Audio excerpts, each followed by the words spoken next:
Tadi saya bilang Pak Seki, karena dia bilang hamba Tuhan, ini kita semua hamba Tuhan. Dia tidak sebut nama, jadi saya mau berdiri juga takut. Terima kasih kepada panitia yang sudah memberikan kesempatan. Terima kasih Pak Gubernur, Pak Kamil yang hari ini hadir dan juga pejabat yang lainnya. Kita bersyukur pada Tuhan karena hari ini adalah sukacita bagi GBI, ya, karena ini kongres Rakernas pertama yang kita lakukan di Kota Sorong ini. Kami bersyukur dan mari kita lihat bagaimana firman Tuhan ini sesuai dengan tema yang ada, yang sudah diberikan oleh panitia sebagai tema GBI 5 tahun ke depan, ya, dengan subtema itu mewujudkan gereja yang bertumbuh, mandiri, misioner, dan berdaya saing. Nah, kalau bicara tentang kata-kata ini tidak gampang, ya, tidak gampang. Bagaimana kita membuat gereja kita bertumbuh? Bagaimana kita menjadikan gereja GBI yang misioner, mewujudkan visi dan misi Tuhan di dunia ini?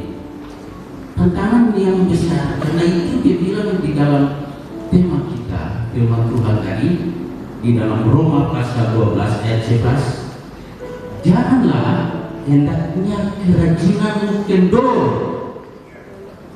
biarlah rohmu menyala-nyala antusias terhadap setiap kepercayaan yang Tuhan berikan. Saya ingin kembali sedikit di dalam Roma 12. Kalau saudara baca dari ayat 1 dan seterusnya, saya mengungkapkan 3 hal. Bagaimana roh kita tetap menyala-nyala, bagaimana roh kita tetap antusias di dalam melayani Tuhan. Mau di dalam kondisi apapun, saudara dan saya dipanggil untuk melayani Tuhan. Artinya saudara dan saya harus siap antusias turun di medan pertempuran sebagai hamba-hamba Tuhan. Jangan ada uang, semangatnya luar biasa. Begitu tidak ada uang, loyalnya luar biasa juga. Menunjukkan bagi kita umat baptis itu selalu antusias. Mau ada uang atau tidak ada uang, kita bersuka cita lah senantiasa. Ada amin? Saya belum gitu, tapi biasanya ada amin. Amin. Jadi saudara yang dikasih dalam Tuhan, kalau ada yang baca Facebook saya pagi tadi, saya ada tulis ada 4 hal kalau kita perhatikan. Bagaimana kita menjadikan diri kita orang-orang yang antusias di dalam melayani Tuhan. Roma pasal 12 itu yang pertama, penulis menasihati apa? Aku menasihati kamu supaya kamu mempersembahkan tubuhmu sebagai persembahan yang hidup, yang kudus, dan yang berkenan kepada Allah, karena itu adalah ibadahmu yang sejati. Bukan uangmu, bukan jabatanmu, bukan posisi kita di mana Tuhan taruh, tetapi bagaimana kita mempersembahkan tubuh yang Tuhan berikan ini sebagai persembahan yang hidup, yang kudus, yang berkenan kepada Allah. Itu adalah ibadah kita yang sejati.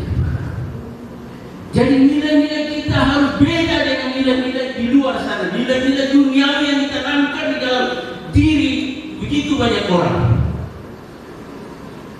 Ini nasihat yang pertama, bahwa kita harus mempersembahkan hidup kita sebagai persembahan yang kudus. Kemudian ada 2 kata jangan dibilang di situ. Jangan apa pendeta? Ya? Jangan kamu menjadi serupa dengan dunia ini, tetapi berubahlah oleh pengetahuan budimu supaya kamu mengerti apa yang baik dan yang benar, supaya kita melakukan pelayanan kita sesuai dengan kehendak Allah. Bukan dengan otak kita, tetapi dengan hati yang sudah mengalami transformasi. Karena itu rakyat ini sangat penting.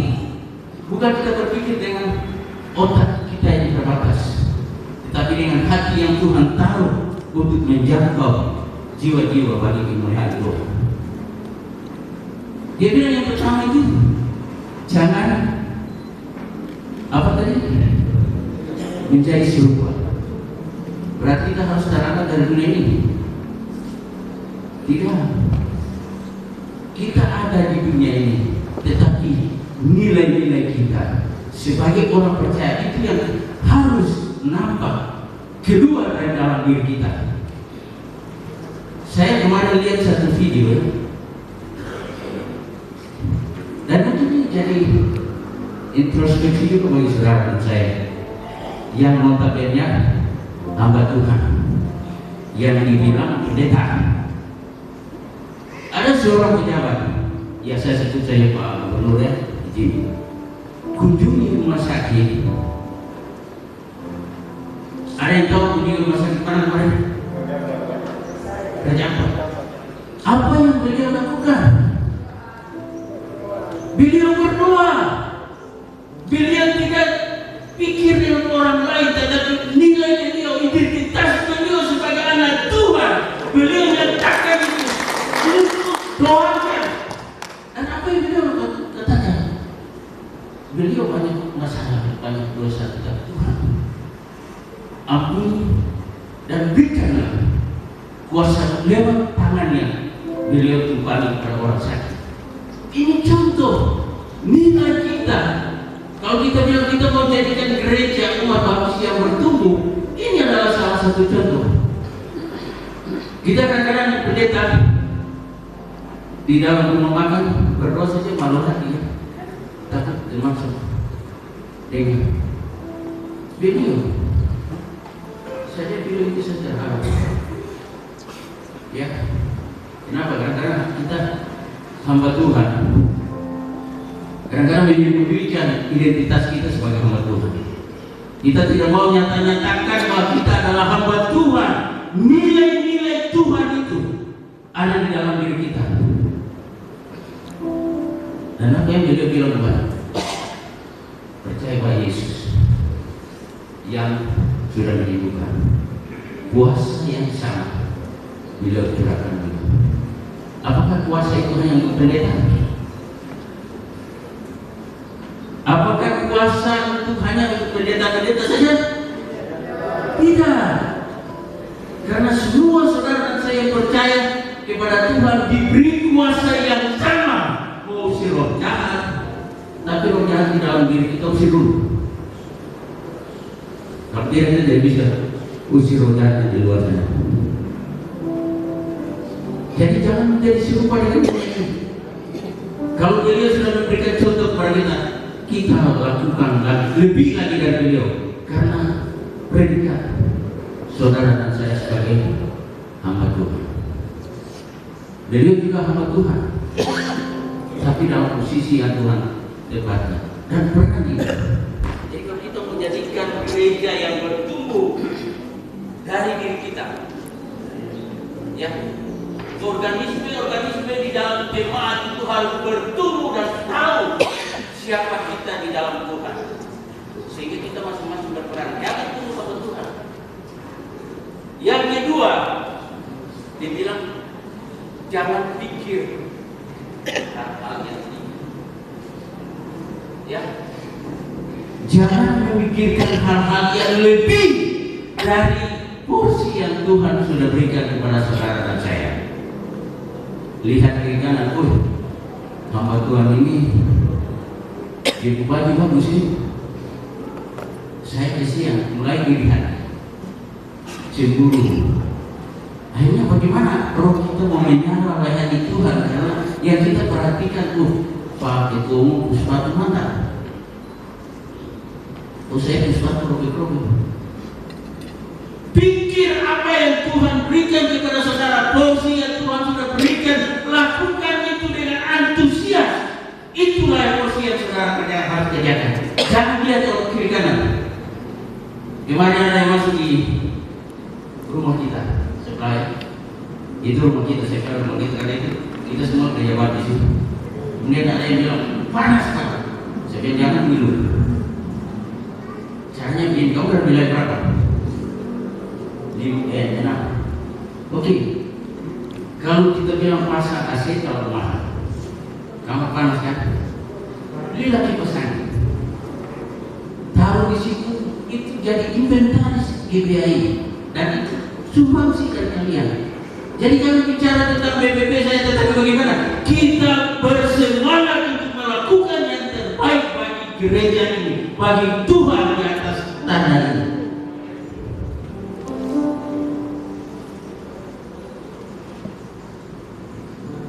Karena itu dia bilang jangan tidur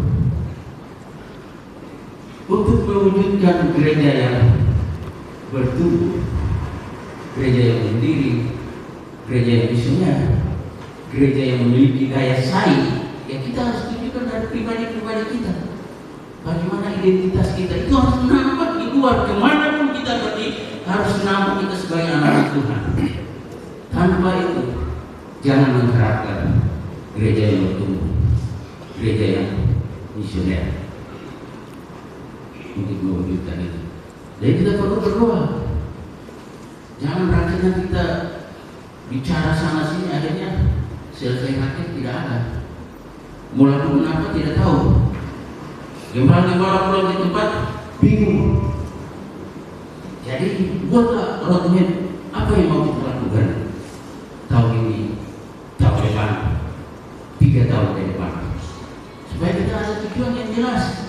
Tentunya tujuan itu yang Tuhan tahu di dalam hati kita, bukan di dalam otak kita yang terbatas, tetapi dalam hati. Ketika hati kita connect dengan hati Tuhan, itulah yang menjadi misi Tuhan, sehingga menjadikan gereja yang misioner. Definisikan itu misioner itu seperti apa? Buka pos WI saja atau dimanapun yang kemarin beliau kasih contoh, dia adalah gereja yang misioner. Mendoakan orang sakit bagian dari misi. Mengunjungi orang yang lapar itu bagian dari misi. Misioner bukan hanya membuka pos WI, tetapi hal-hal yang esensi bagian dari misi itu yang harus kita perhatikan, sehingga sentuhan-sentuhan kepada masyarakat itu nyata dan gereja menjadi berkat. Dan yang terakhir, kasih itu jangan pura-pura. Ya, senyum di kita, di belakang tusuk. Ya, kalau kita mau melakukan dengan roh yang menyala-nyala, kasih kita hendaklah jangan pura-pura. Sakit memang kalau ditegur, tetapi itu bagian dari kasih. Karena kalau kasih yang berpura-pura, bagaimana kita memiliki roh yang menyala, layani Tuhan? Bagaimana kita mewujudkan gereja yang bertumbuh? Bagaimana kita mewujudkan gereja yang misioner? Kenapa? Karena ada begitu banyak dinamika terjadi di dalam diri kita dan di dalam relasi sesama kita. Jadi kiranya firman Tuhan ini, roh kita yang menyala-nyala ini betul-betul menyala setelah kita keluar pulang dari rapat kerja ini, sehingga orang akan lihat, nampak bahwa memang gereja baptis itu luar biasa. Hampir semua misionaris di seluruh dunia itu orang-orang baptis. Bagaimana bukan orang takut tentang kita, tetapi orang segan. Saya waktu jalan ke Ronaldo waktu panggil badan beberapa tahun lalu, ada satu pendeta, karena dia sering baca-baca buku misionaris, dia terinspirasi. Jadi waktu dia ketemu saya, dia bilang, "Bang, kemana?" Saya ke Ronaldo. "Oh, Bang, buka pos BI." Saya bilang, "Kalau saya buka pos BI Ronaldo, kamu orang pertama yang saya tangkap." Tapi akhirnya ada pos BI sebagai Ronaldo yang sampai hari ini. Jadi saudara yang dikasih dalam Tuhan, untuk mewujudkan tema kita, subtema kita, tidak ada cara lain. Pertama, saudara dan saya setiap pagi harus menyerahkan hidup kita sebagai persembahan yang kudus, yang berbau harum di hadapan Tuhan. Kemudian janganlah menjadi serupa dengan dunia ini. Mata kita, telinga kita, otak kita. Karena itu Paulus bilang di dalam Filipi, apa yang benar, yang suci, apa yang sedang didengar, pikirkanlah itu. Bukan pikir bagaimana saya bersaing dengan dia mereka sebelumnya. Pikirkan. Jadi mengisi pikiran-pikiran kita dengan hal-hal yang benar, yang mulia, yang suci, yang kudus setiap hari, supaya semangat kita tetap menyala untuk melayani Tuhan.